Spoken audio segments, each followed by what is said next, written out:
ರಾಯಚೂರು ವಿಶ್ವವಿದ್ಯಾಲಯದ ಎಲ್ಲ ವಿದ್ಯಾರ್ಥಿಗಳಿಗೆ ಒಂದು ಹೊಸ ಬದಲಾವಣೆ ತಂದಿದೆ. UCMS ಪೋರ್ಟಲ್ನಲ್ಲಿ ABCD ಐಡಿಯನ್ನು ಮತ್ತೆ ಅಪ್ಡೇಟ್ ಮಾಡೋದು ಕಂಪಲ್ಸರಿ ಅಂತೇಳಿ ಬರ್ತಾ ಇದೆ. ABCD ಐಡಿ ಏನಾದ್ರು ಅಪ್ಡೇಟ್ ಮಾಡಲಿಲ್ಲ ಅಂತಂದ್ರೆ UCMS ಓಪನ್ ಆಗಲ್ಲ. ಅದಕ್ಕಾಗಿ ನಾವು ಇವತ್ತು ABCD ಯಾವ ತರ UCMS ನಲ್ಲಿ ಆಗ್ಬೇಕನ್ನೋದನ್ನ ಸ್ಟೆಪ್ ಬೈ ಸ್ಟೆಪ್ ನ ತಿಳ್ಕೊಂಡ್ ಬರೋಣ.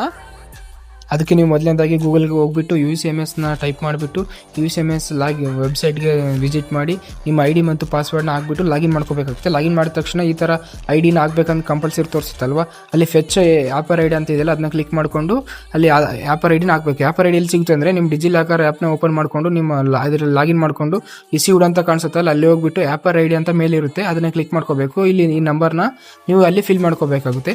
ಸಿಂಪಲ್ ಆಗಿ ಆ್ಯಪರ್ ID ನಂಬರ್ನ ಇಲ್ಲಿ ಫಿಲ್ ಮಾಡ್ಕೊಂಡು ತಕ್ಷಣ ಅದನ್ನ ಕಂಟಿನ್ಯೂ ಮೇಲೆ ನೀವು ಕ್ಲಿಕ್ ಮಾಡ್ಕೋಬೇಕಾಗುತ್ತೆ. ಕಂಟಿನ್ಯೂ ಮೇಲೆ ಕ್ಲಿಕ್ ಮಾಡಾದ್ಮೇಲೆ ನಿಮ್ಮ ರಿಜಿಸ್ಟರ್ ಮೊಬೈಲ್ ನಂಬರ್ಗೆ ಒಂದು OTP ಬರುತ್ತೆ.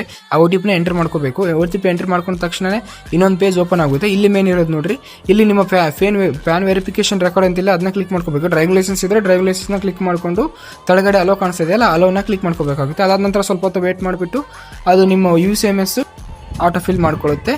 ಅಲ್ಲಿಗೆ ನಿಮ್ಮದು ಸಕ್ಸಸ್ಫುಲ್ ಆಗುತ್ತೆ. ಇಷ್ಟು ನೋಡಿ ಫ್ರೆಂಡ್ಸ್, ಈ ಮಾಹಿತಿಯನ್ನು ನಿಮ್ಮ ಫ್ರೆಂಡ್ಸ್ ಕೂಡ ಶೇರ್ ಮಾಡಿ, ನಮ್ಮ ಒಂದು ಚಾನಲ್ಗೆ ಫಾಲೋ ಮಾಡಿ, ಸಪೋರ್ಟ್ ಮಾಡಿ.